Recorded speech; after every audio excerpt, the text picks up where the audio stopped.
Hello दोस्तों, मेरा नाम है मोहम्मद कैसर और आप देख रहे हैं स्टडी चैनल। बात करेंगे उत्तर प्रदेश में नई प्राथमिक शिक्षक भर्ती के लेटेस्ट अपडेट की। उसके बाद बात करेंगे एलटी ग्रेड के नए एग्जाम पैटर्न की और उसके बाद बात करेंगे फाइनली प्री प्राइमरी स्कूलों में शिक्षक भर्ती की। तो लास्ट तक बने रहिएगा। सबसे पहले अपडेट देखेंगे, मैंने आपको कल भी बताया था इसके संबंध में कि जब एक बार फिर से सवाल पूछा गया उत्तर प्रदेश के बेसिक शिक्षा राज्य मंत्री संदीप सिंह जी से कि उत्तर प्रदेश में कितने पद रिक्त हैं शिक्षकों के, तो इसका जवाब दिया गया कि 51,112 पद ग्रामीण क्षेत्र में शिक्षकों के सीधी भर्ती के रिक्त हैं और नगर क्षेत्र में 12,149, तो 63,000 पद तो आपको पता ही उत्तर प्रदेश में प्राथमिक में रिक्त हैं। लेकिन एक और नई जानकारी ये निकल कर आई कि उत्तर प्रदेश में प्रधानाध्यापक की प्राथमिक विद्यालयों में और सहायक अध्यापक उच्च प्राथमिक विद्यालयों में तथा प्रधानाध्यापक उच्च प्राथमिक विद्यालयों के 63,229 पद रिक्त हैं। तो कुल मिलाजुला कर देखा जाए तो 1.25 लाख पद रिक्त हैं उत्तर प्रदेश में, क्योंकि यदि ये प्रमोशन होता है तो फिर प्राथमिक शिक्षकों के पद रिक्त हो जाएंगे और 1 लाख से अधिक पदों पर सरकार चाहे तो आज और अभी भर्ती दे सकती है। लेकिन हर चीज़ में बहानेबाजी है, क्योंकि भर्ती अभी फ़िलहाल देनी नहीं है।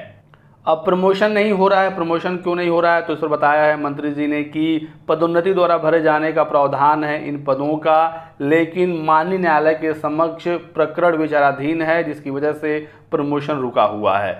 तो सरकार इन मामलों को क्लियर ही नहीं कर रही है और इसी वजह से प्रमोशन रुका है, नहीं तो 63,000 पद और रिक्त हो जाते।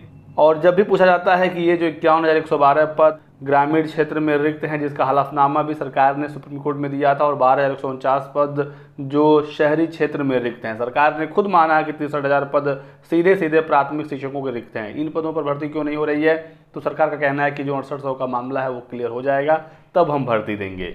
आज 6800 वाले अभ्यर्थियों ने बड़ा धरना प्रदर्शन किया, अपनी मांग को सरकार तक पहुंचाई। जब इनकी सूची जारी हो गई तो आखिर इन्हें नियुक्ति क्यों नहीं मिल रही है। 6800 का मामला आपको पता ही होगा।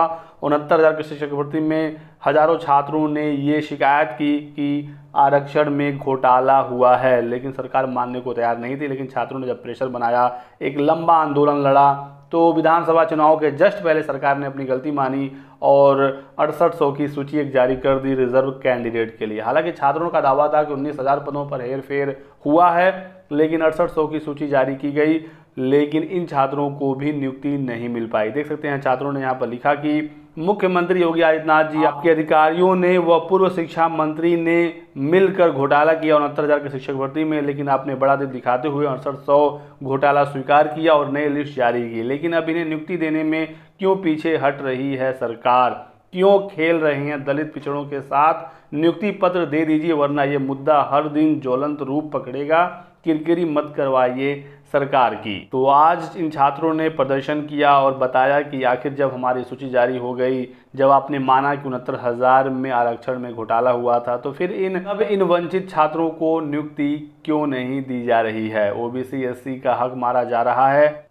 देखते हैं इस मामले में क्या होता है। आज छात्रों ने प्रदर्शन करके अपनी बात तो पहुंचाई है और 6800 का मामला जब तक क्लियर नहीं होगा, ये भी आप मानिए कि नई प्राथमिक शिक्षक भर्ती भी नहीं आएगी, क्योंकि जब भी नई भर्ती की बात होती है इसी पर आकर रुक जाती है। वो कहते हैं मामले न्यायालय में चल रहे हैं, जब वो क्लियर होगा तो भर्ती पर विचार किया जाएगा। तो मामला यही है न्यायालय वाला 6800। देखते हैं ये कब तक क्लियर हो पाता है। तो अभी प्राथमिक शिक्षक भर्ती की कोई उम्मीद नहीं है, क्योंकि जब पूछा जा रहा है कि आप भर्ती कब तक करेंगे, तो वही कहा जा रहा है कि मामले न्यायालय में हैं और उसके बाद ही विचार होगा। बात करें एलटी ग्रेड में नए एग्जाम पैटर्न की, तो आज ही मैंने एक वीडियो बनाया जिसमें मैंने सारी चीज़ें बताई, एग्जाम पैटर्न, सब्जेक्ट कॉम्बिनेशन, पदों की संख्या वगैरह। तो एक सवाल काफ़ी छात्र पूछ रहे थे, क्या सच में अब एलटी ग्रेड में प्री और मेंस हो जाएगा। तो आप ये वीडियो जरूर देखिएगा, चैनल पर जाकर सारी जानकारी मैंने बिल्कुल डिटेल में दी है। और आज फिर से जानकारी लेने की कोशिश की गई कि एलटी ग्रेड में प्री और मेंस होगा, तो बताया यही जा रहा है कि अब लोक सेवा आयोग की कोई भी परीक्षा हो उसमें 2 स्तरीय परीक्षाएं होंगी, या तो प्री मेंस होगा या तो एक एग्जाम और एक इंटरव्यू होगा। तो एलटी ग्रेड में इंटरव्यू होता नहीं है, तो यहाँ पर प्री और मेंस ही होने वाला है। और इसके पीछे का कारण बताया गया है कि भर्ती में कोई भ्रष्टाचार ना हो। एक एग्ज़ाम में गड़बड़ी होने के चांसेस ज़्यादा रहते हैं, तो प्री और मेंस आ रहा है एलटी ग्रेड में, इसकी सूचना मिल रही है। अब प्री में क्या पूछा जाएगा, मेंस में क्या पूछा जाएगा, इसको लेकर अभी तक क्लियरिटी नहीं है।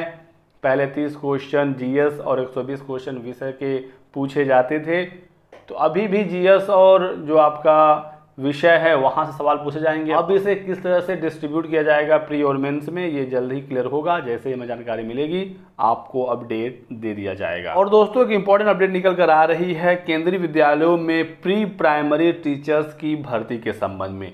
तो नर्सरी की क्लासेस शुरू होने जा रही हैं केंद्रीय विद्यालय में। देख सकते हैं टेंटेटिव ये 50 केंद्रीय विद्यालय हैं जहां पर प्री प्राइमरी की क्लासेस शुरू होंगी। नई शिक्षा नीति के तहत ये शुरू किया जाएगा और जैसे ये शुरू होगा तो शिक्षकों की भी ज़रूरत पड़ेगी प्री प्राइमरी के लिए यानी नर्सरी के लिए।